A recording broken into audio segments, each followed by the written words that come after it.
guys sa sobrang init. Ito oh, dito kami ngayon sa sobrang init. Dito kami sa e-bike. Driver ko na bata oh. Yan, oh. Driver ko yan oh, yan oh. Oh. Galing mag-drive nito. Ito yung e-bike na lumilipad. Bilis nito tumakbo. Nandito kami sa dagat. Maligo sana kami. Ang kaso nga napakainit na. Pag-ahon namin baka luto ng mukha namin. Hindi na kami makilala. Kasi yung dagat ayan o. Yun lang ang dagat o. Kalmado ang dagat. No? Ano nyo kung dagat. Kalmado yan. Baba muna ako. I-bike namin. I-bike nila pala. Lumilipad dyan. Ito naman yung aking motor na isang taon ko na itong kasama guys. Ang dagat oh. Grabe oh. Guys.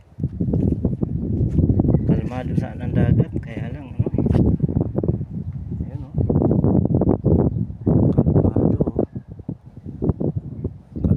Walang katao-tao, tulog ang mga tao dito, parang mga zombie. Paggabi sila gising. Ang mga aswang ba? Mga magdaragat na ano. Tahimik na tahimik oh. Meron dito ang kahoy oh. Tawag dito Iago Bicol. Yan. Ito guys ang paratong. Napakaganda paggabi po dito. Napakarami dito namamasyal guys. Yan po yung e-bike niyan.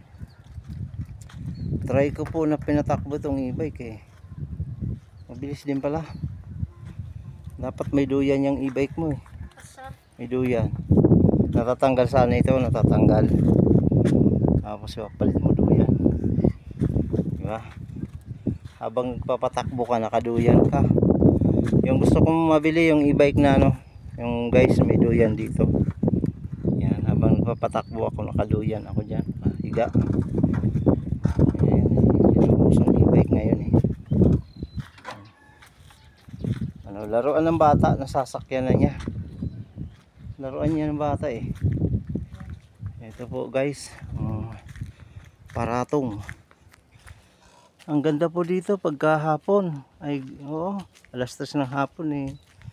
Napakarami ng tao dito. Napakalinis pati nitong lugar.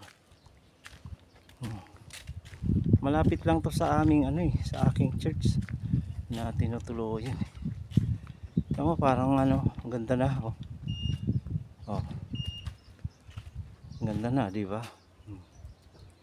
Paratong. Yan. Ito guys, ang ganda. So, yan guys. Tahimik na tahimik guys. Kasi napakainit eh. Yan, parang puno, parang ano to, parang isang magandang park na rin. Parang Salonita Park. Puno ito ng tao guys paghapon. Kapo, ginagawa itong para sa Diwi Boulevard.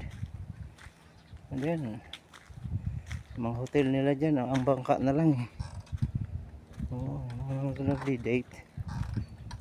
Pero mahigpit ang kapitan dito, hindi sila pwedeng ano eh abutin ng hating gabi dito. May curfew dito, alas 8 lang. Yan. So ngayon napakaganda pang mamasyal dito. Nandito ako guys at kasama ko po yung batang yun oh. Yun, oh. Nasa e-bike.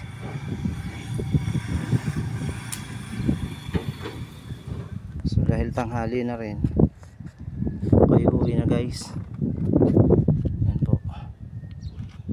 Yan, ganda oh. Dito umaga kasi dito umaga alas 4 gising ng mga tao. Gising ng mga tao dito alas 4 kasi nanguhuli sila ng isda. Kaya ngayon tulog sila. Masyal ngayon.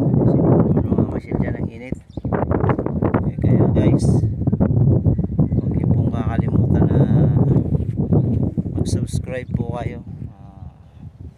Yung likes po at comment, nalaking tulong po yan sa ating YouTube channel eh. Salamat po sa mga nagsumusuporta. Shout out po sa inyong lahat, lalo na po dun sa ating kaibigan na Charis and Island Vlogs.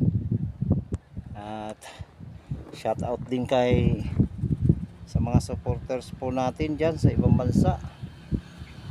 Yan, kay Ate Helen. Yan. Yan.